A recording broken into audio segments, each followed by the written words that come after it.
Hello everyone, welcome back to my channel. Lovely की पाठशाला में आपका स्वागत है। आज की क्लास में हम प्राचीन भारत का बौद्ध धर्म पढ़ने वाले हैं। बौद्ध धर्म की पूरी डिटेल लेंगे हम।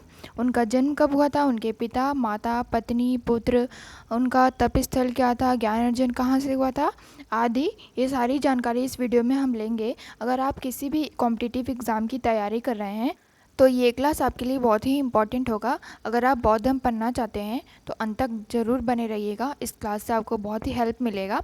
तो आइए शुरू करते हैं आज की क्लास। गौतम बुद्ध महावीर स्वामी के समकालीन थे। उनका जन्म 563 ईसा पूर्व में नेपाल के लुम्बिनी गांव में हुआ था। उनके पिता का नाम शुद्धोधन था। वो शाह की गढ़ के प्रधान थे। उनकी माता का नाम महामाया था। वो कोलियगढ़ की राजकुमारी थी। उनकी पत्नी का नाम यशोधरा था। उनके पुत्र का नाम राहुल था। उनका गृह त्याग हुआ था 29 वर्ष की आयु में। उन्होंने अपना गृह त्याग दिया था। उनका ज्ञान अर्जन हुआ था बोध गया में निरंजना नदी के किनारे 35 वर्ष की उम्र में। गौतम बुद्ध के बचपन का नाम सिद्धार्थ था। अब हम थोड़ा सा डिटेल स्टडी कर लेते हैं। जैसे गौतम बुद्ध की माता जो थी महामाया, उनका देहांत गौतम बुद्ध के जन्म के 7वें दिन ही हो गया था। इसी कारण गौतम बुद्ध का पालन पोषण उनकी मौसी प्रजापति गौतमी ने किया था। 16 वर्ष की उम्र में सिद्धार्थ यानी गौतम बुद्ध का विवाह जो था वो यशोधरा से हो गया था। उनके पुत्र का नाम राहुल था। जैसा कि आप जानते होंगे, गौतम बुद्ध के जो पिता थे वो गौतम बुद्ध को संसार के दुखों से बहुत ही दूर रखते थे, क्योंकि वो दुखों को देखकर उसका उपाय सोचने लगते थे।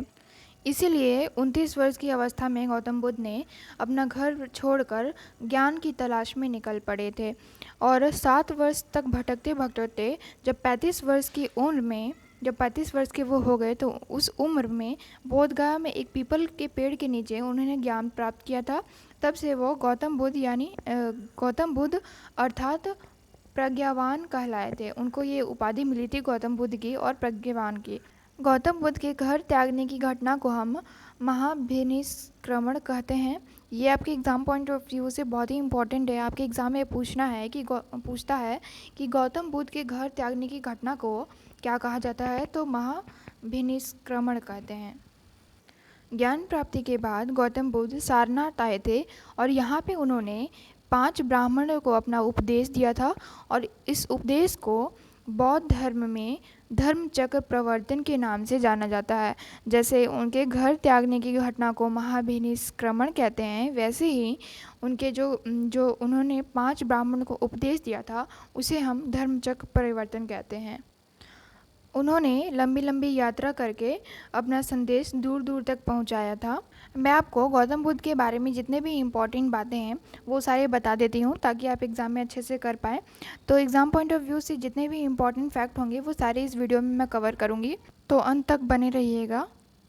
आगे हम देखते हैं।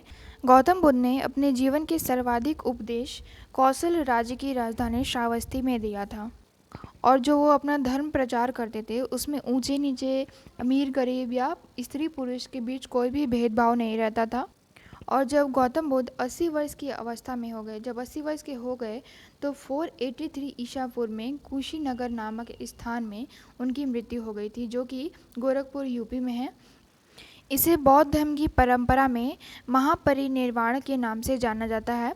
हमने 3 चीज़ देखा। एक तो बौद्ध धर्म जो मरे उन्हें बौद्ध धर्म में क्या बोलते हैं, महापरिनिर्वाण। और बौद्ध धर्म में जो 5 ऋषियों को उपदेश दिया था उसे हम धर्मचक्र परिवर्तन कहते हैं। और बौद्ध धर्म के घर त्यागने की घटना को बौद्ध धर्म में महाभिनिष्क्रमण कहते हैं। महापरिनिर्वाण के बाद यानी उनकी मृत्यु के बाद गौतम बुद्ध के अवशेषों को 8 भागों में विभाजित किया गया था। यानी उनको जलाने के बाद जो राख बची थी उसको 8 भागों में 8 ऋषियों ने ले लिया था। अब हम पढ़ेंगे गौतम बुद्ध की शिक्षाएं एवं सिद्धांत। पहले देख लेते हैं। गौतम बुद्ध ने 4 आर्य सत्य दिए थे। दुख है, दुख समुदाय है, दुख निरोग है, दुख निरोग गामिनी प्रतिपक्ष। गौतम बुद्ध ने अष्टांगिक मार्ग बताया था जो कि निम्न है: सम्यक दृष्टि, सम्यक वाणी, सम्यक आजीव, सम्यक स्मृति, सम्यक संकल्प, सम्यक कर्मांत, सम्यक व्यायाम, सम्यक समाधि। इस अष्टांगिक मार्ग को भिक्षुओं का कल्याण मित्र कहा गया था, क्योंकि जो भिक्षु थे इसी 8 मार्ग पे चलते थे। इन सब का उनको ध्यान में रखते हुए उनका कल्याण किया जाता था, उनको शिक्षाएं दी जाती थी। कहा जाता था कि इस अष्टांगिक मार्गों का पालन करने वाले जो भिक्षु होते थे, इसको पालन करने के बाद निर्वाण प्राप्त हो जाता था। गौतम बुद्ध के त्रिरत्न बुद्ध, धम्म और संघ था। अब हम पढ़ेंगे बौद्ध धर्म की संगीतियाँ, यानी बौद्ध धर्म की 4 सम्मेलन कहाँ कहाँ हुए थे। ये आपके एग्ज़ाम पॉइंट ऑफ व्यू से बहुत ही इंपॉर्टेंट है, ध्यान से पढ़िएगा। तो इसको हम ट्रिक से जान लेते हैं कहाँ कहाँ हुए थे। हमारा ट्रिक है रावे पाकू। तो पहला जो हुआ था सम्मेलन राजगृह वैशाली में हुआ था, दूसरा भी आपका राजगृह वैशाली में हुआ था, तीसरा सम्मेलन हमारा पाटलिपुत्र में हुआ था और चौथा कुंडलवन में हुआ था। अब हम जानेंगे कि ये चारों सम्मेलन किसके किसके शासनकाल में किया गया था, इसको भी हम ट्रिक से देख लेते हैं। तो हमारा ट्रिक है आज कल अशोक। तो आज से अजातशत्रु, कल से कालाशोक। अशोक से पहले तीसरा जो सम्मेलन हुआ था वो अशोक के शासनकाल में हुआ था, और अशोक के लास्ट में जो क है उसे हम बना लेंगे कनिष्क, यानी चौथा सम्मेलन जो हुआ था वो कनिष्क के शासनकाल में हुआ था। अब हम ट्रिक से जानेंगे इन चारों सम्मेलन के 4 चेयरमैन यानी अध्यक्ष कौन कौन थे। तो इसे भी ट्रिक से देख लेते हैं। हमारा ट्रिक है महा साहब मोगली खाएंगे कब। तो हमारा पहला जो महा से बनता है महाकश्यप, यानी पहले सम्मेलन के जो चेयरमैन अध्यक्ष थे वो महाकश्यप थे। दूसरे के सबाकानी, साहब से सबाकानी, मोगली से मोगली पुत्र, तीसरे सम्मेलन के अध्यक्ष मोगली पुत्र। खाएंगे हमारा साइलेंट हो जाएगा। और अब से अश्वघोष, यानी चौथे सम्मेलन के जो अध्यक्ष थे वो अश्वघोष थे। तो बौद्ध धर्म में इतने ही इम्पॉर्टेंट बातें हैं जो कि आपको पढ़ने हैं, एग्ज़ाम में इन्हीं से आता है। अब हम देख लेते हैं कुछ महत्वपूर्ण तथ्य जो बचे हुए हैं, उनको भी देख लेते हैं। तो विश्व में सबसे बड़ा बौद्ध धर्म मंदिर जो है वो इंडोनेशिया में है। गौतम बुद्ध शाक्य वंश से संबंधित थे। गौतम बुद्ध ने अपना पहला उपदेश सारनाथ पाली भाषा में दिया था। जातक कथाओं में गौतम बुद्ध की जीवनी संबंधित कथाएं हैं।